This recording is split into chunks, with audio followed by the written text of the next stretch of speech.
Hi everyone. So today we are going to learn about how to use GitHub Copilot in ASP.NET Core Web API project. So let's understand what is Copilot. So GitHub Copilot is a cloud-based artificial intelligence tool developed by GitHub and OpenAI to assist users. It also helps you to write better code in a faster way and with less effort. And it uses OpenAI GPT-3, a language prediction model, to generate human-like text, and it is trained on publicly available code from GitHub. So today we are going to perform following tasks in our web API project. So our first task is call an external API to get stock data by country. Then we will call one other external API to get time series data of a stock. Then we will add stock to wishlist, and then we will retrieve all the stocks from the wishlist. So let's start the implementation.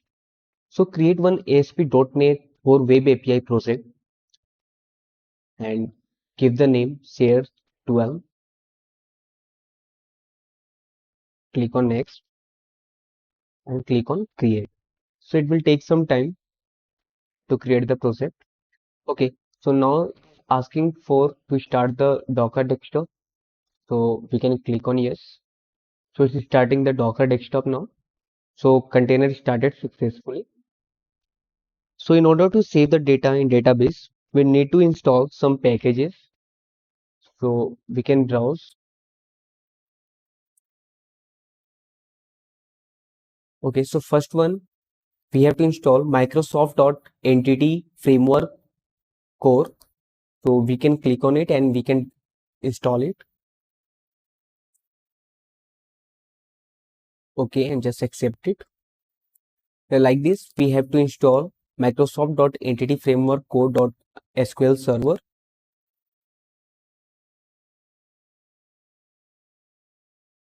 And the last one, we have to install Microsoft.Entity Framework Core.Tools. So we can install this package. Now we have done with the installation of the packages. Then we have to go to the extension, manage extension, and then we have to search here for GitHub Copilot. So we can see here, as I have already installed, so it's showing green tick mark here. Then we have to create the model and repository layer. So we have to add the folder, one for the models, and then we have to create one more folder for repository. Then inside the models, we have to create two classes. So one we can create data class and the other class will be share.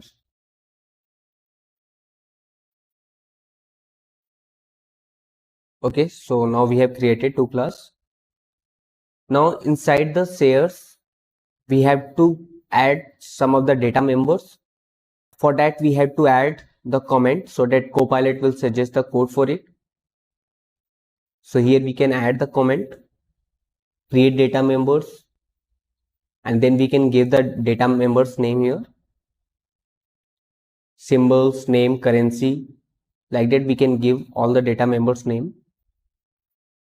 Okay, after this, we can see here Copilot is suggesting the code, so we can accept it, and we can add key symbol.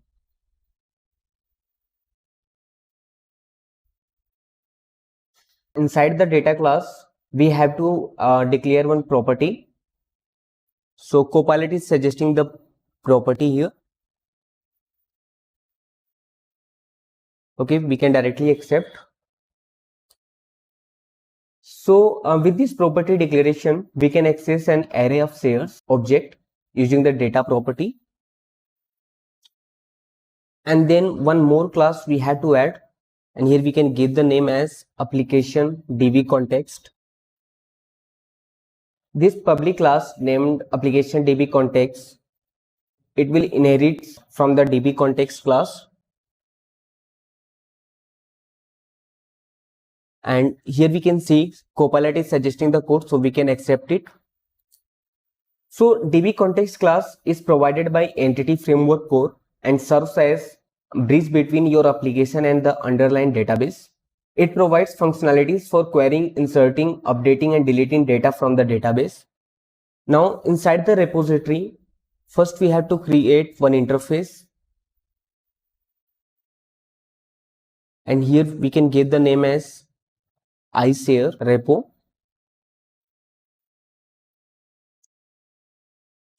Basically we have to create two methods. One is create shares, that takes a share object as a parameter and returns a boolean value. This method is responsible for creating or adding a new shares into the database and returns true if the creation is successful or false otherwise. And then one more method with name all shares. So this method returns a collection of shares object. The specific collection type is I collection, and which represent a generic collection interface. This method is expected to retrieve and return all the shares available. Okay, so now we have added two methods here, and then we have to add one more class inside the repository with name SharesRepo.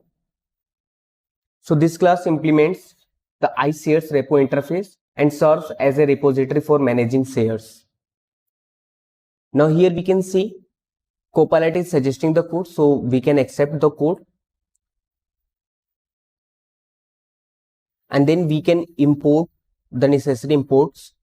Okay, so now we are done with the class. Then inside the controller we have to add the APIs.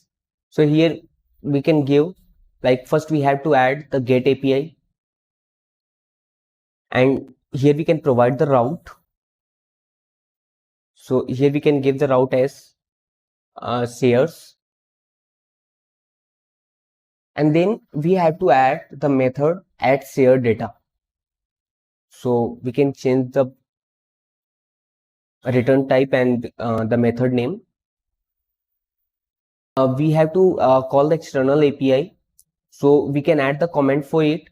Call an external API using new HTTP client method. So now we are getting the suggestion with the help of Copilot. So we can directly accept the code, and here we can change the variable name, that is content, and we have to import. So we can find and install the latest version for it. So it is looking for the imports, and then we have to import the shares model class. Okay, and then we have to add the return type, so it's suggesting the return type also. Then here we have to add the external API. So we have the API, so we can directly copy paste. So we can add this API, api.12data.conf. Here you can see it is taking the country as a parameter. So in the method also we have to add the parameter as country. Now this method is completed. This get share method handles an HTTP GET request to the shares endpoint. It takes a country parameter which can be provided as a query parameter in the URL, and inside the method a new instance of HTTP client class is created to make an HTTP GET request to an external API. The URL of external API includes the country parameter value appended to it, and the response from the API is read as a string and deserialized into an object of type data. Finally, shares.data property is written as a response. In the same way, we have to add one more get mapping to get the time series of the shares. So for that also we have one another API, so we can directly call the external API. So here we can change the API URL. And here we have to provide symbol as a parameter. In place of country, we have to add the symbol as a parameter. Then here we have to change the name of the method, and here we can give get time series. So this get time series method handles an HTTP GET request to the time series series endpoint. It takes symbol as a parameter, which can be provided as a query parameter in the URL. Similar to the previous method, it creates a new instance of the HTTP client class and makes an HTTP GET request to another external API. The URL of the external API includes the symbol, parameter value, and other query parameters. The response from the API is read as a string, and the string itself is returned as the response. Now our next task is to add to the wishlist. So for that we can get the route as wishlist, and then we have to add one post request. So here we are getting some of the suggestion with the help of Copilot. So now we can change the code according to our requirement. So first we have to change the method name.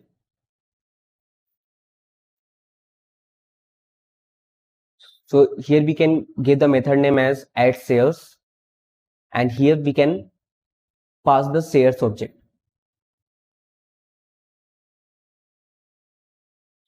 And before that we have to create the create one instance for the repo, so that we can directly add to the database. And then inside the constructor we have to add this instance. Then we can give here repo equal to SharesRepo as Copilot suggesting. Then we have to complete this method. So here we can see Copilot is suggesting the code. This add shares method handles HTTP post request to the shares endpoint. It receives the shares as an object in the request body, calls the create shares method of the repo instance, and returns the added shares object as the response. And then we have to add one more get API to get all the data from the wishlist. Here you can see Copilot is suggesting the code, so we can directly accept. This get share method handle HTTP GET request to the wishlist endpoint. It calls all shares method of the repo instance and returns the collection of shares as the response. Now in app setting.json, here we have to set the connection string. So we can see Copilot is suggesting the code, so we can accept. So this connection string is typically used by the application to connect to the specified SQL Server database when accessing and interacting with the database through the entity framework core DB context. And here if you want, we can change the DB name. So the DB name will be SharesDB. Now in program.cs, we have to add the services. So Copilot is suggesting the code, so we can accept. Okay, and then we can import the ApplicationDbContext here, and then use SQL Server. So the builder.services.addDbContext method is called to register the database context ApplicationDbContext in the dependency injector container. The options parameter allow you to configure the database context. In this case, option.use SQL Server is used to specify that the SQL Server provider will be used and to provide the connection string retrieved from the configuration. Configuration.get connection string, and here we have passed default connection. Retrieve the connection string name default connection from the configuration file, that is app settings.json file. We have to make sure that you have to define connection string in the configuration file with the corresponding name only. Then here we can see Copilot is suggesting the code builder.services.add scope. So we can accept it, and here we can get the imports for it. Okay, so this builder services.add scope method is used to register a service with a scoped lifetime in the dependency injector container during the application startup. Scoped lifetime means that a new instance of the service will be created for each HTTP request, and it will be shared within that request. Okay, so now we are done with the program.cs file. Then we have to open the console, and here we have to write the command add migration. So let me first explain this command. So this the add migration command in Entity Framework core simplifies the process of managing and applying database schema changes and database initialization. So here we have to give the database name that we have given shares. The build is succeeded. After this command, we have to use update database command. So after the add migration command, you need to apply that migration to the actual database, and this is where update database command comes into play. So now we can enter it. So here build is started, and now build is succeeded. Okay, done. And now we can run our application. So here you can see it is started at 7295 port number, and here we have used Swagger. So all the endpoints you can see here, the get method for getting the shares.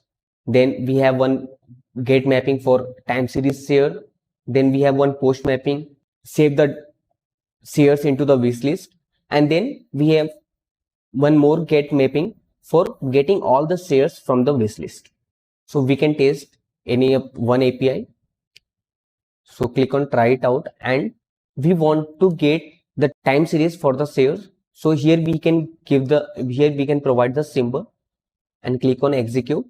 So here we are getting the response. So that's all for this session. Thank you.